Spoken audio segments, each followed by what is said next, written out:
It usually is a confidence issue because people who are cool, who are confident, don't feel a need to go crazy every time they feel a little disrespected or someone doesn't do something to them or doesn't do them right or something is not quite right.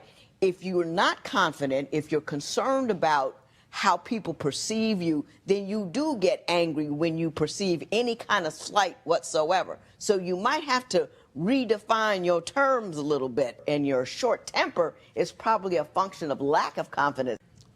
Let me ask you this, Ms. Moore. Do you consider yourself a mature, regulated, reasonable, rational individual? Think about it. She ready to argue right now. No, you're not. And no, you're not. You're not reasonable, rational, and well-regulated. And sometimes that's tiring to a person. To always have a whole lot of, if you've got to have a whole lot of consternation and neck turning and angry and hooping and hollering, when I feel this or I feel that, I know how you go. I know how you roll. And it's tiresome. It's nice to talk to a person who's like, no, that wasn't cool. That's not, you know what I mean? But if you got to go into fifth gear every time somebody looks at you funny, then you know, it might be a way to find some peace is to conduct business with someone who's not quite as spicy as you. Am I? You're right. I'm not area? Spicy like that. You know what I'm saying? I could sit down, I could talk to her.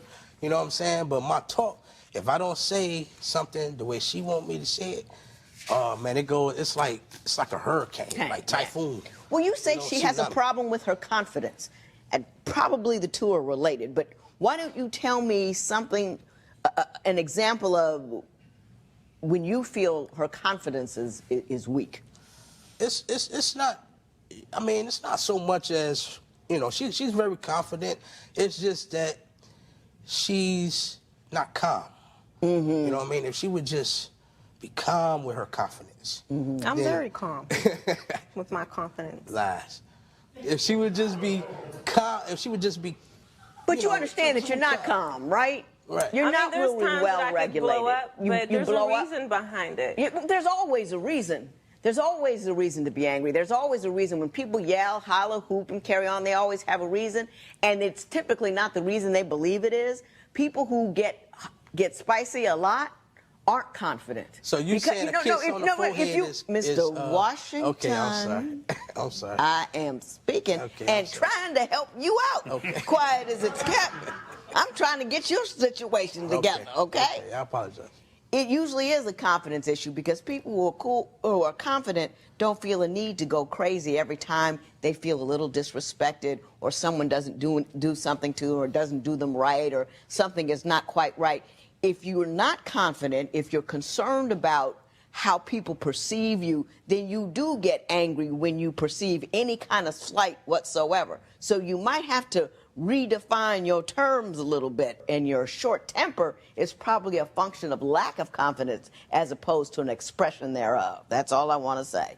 On guard, she's on the defensive, and she thinks if I don't come hard and off and tough right now, I'm going to get run over. That's the kind of trigger that's got going on in her head. So you got to be something other than whatever she's been with in the past. You've got to show that you're strong and that you're a man. Let her blow and bluster. Then you calm down. You say, let's talk about it. You can teach her to have another reaction if you're grown and rational and can respond correctly.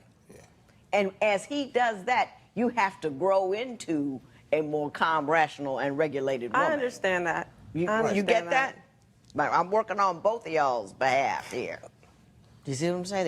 There's a difference. And at the time of that, my husband and I had a year and a half. We couldn't stand one another. Yeah, I mean, I'd have given him away to any woman for $1, and she might have got some change. That's how I feel. We just couldn't stand one another.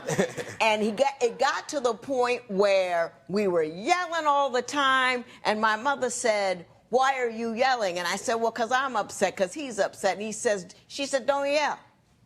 Just let him." And after, and I look, and he's like, "Well, where's the argument?" You know, because I wasn't going to participate. And then I'll say something like, "Hey, It's not fixing anything. When you're ready to talk, I'm right here. You know, we still yelled a little bit this and that, but it's a new habit that you have to get into because you have to, it's a new learned behavior. That's all I'm trying to say. I got you. Right now, we're going to take care of what we're going to take care of. Here's what I see. In addition to the disconnect that you have with respect to your sexual wants and needs, I think there is a huge issue with respect to communication. Both of you are saying to one another, this one won't listen, this one doesn't hear. So, and that's a huge issue. So if you can't get the communication together, the sex will never come together either. So we need to talk about that communication.